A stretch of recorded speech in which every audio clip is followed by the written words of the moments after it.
How's it going, guys? JP back at you once again, bringing you guys day number 21 in my 4th annual 31 Days of Horror.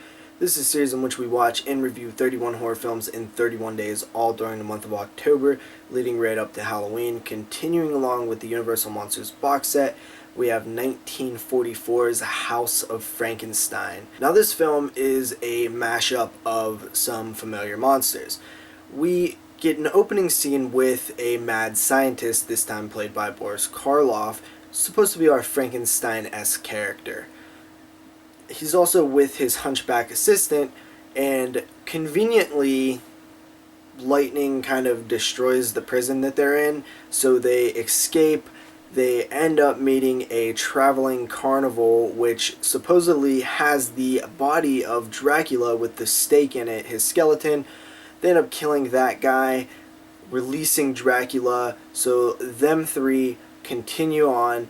Then we have sort of this arc with Dracula, and it ends with him dead once again. And then we have the scientist and his assistant Daniel, who is sort of a hunchback-like character, sort of like a Quasimodo, but it is not Quasimodo. They continue on to the village of Frankenstein, where they find the Wolfman and Frankenstein's monster buried in ice. They revive them.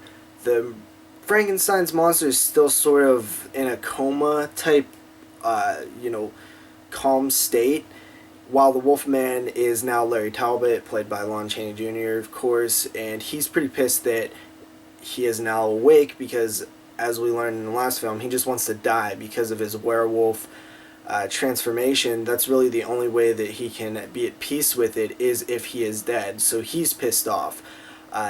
Then you have the scientist who wants to do all these brain swapping experiments. He wants to take the brain from the monster and put it in Larry Talbot's body, and take Larry Talbot's brain and put it in another body. And instead of fulfilling the promise that he made earlier in the film to his assistant hunchback character Daniel, and putting Daniel's brain in the monster's body, he doesn't want to do that, or in Lon Chaney's body. I mean, it is just gets very convoluted with the scientific experiment brain swapping thing, and that's sort of your story right there. I gotta be honest with this one, man. I wanted to love it so much, and I just ended up liking it. I think the problem is that you kind of build these characters so high in your head, and you hold them at such a high standard, and to see them all in one movie, you're really excited. You have the monster, you have the Wolfman, and you have Dracula, who I'm not sure who played Dracula in this film, but it is not Bela Lugosi, and honestly, I did not care for this version of Dracula that much, and I can almost feel that nobody else did either, considering they kill him off, and his story is done very early into the film. You have Lon Chaney Jr., who I really love. Like, he's becoming my favorite in these films. He's so good, and I love his Wolfman character. Frankenstein is not played by Boris Karloff in this one. He's played by another person, and he was fine. He was fine.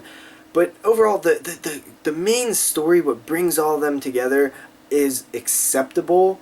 It's a little bit contrived, but it is acceptable. But what they do with these characters is just anticlimactic. There's really no way to put it. They don't fight really. It all wraps up very, very fast as usual. I would say the one saving grace is the very end scene. I love the way that it looked. I love the way that it was shot, and I love the way that the credits come up.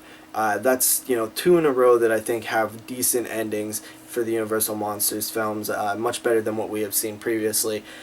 Overall, this one, it just gets very convoluted with the actual scientific brain swapping thing. The monsters do not have enough screen time together. That's a big thing. You want to see them together.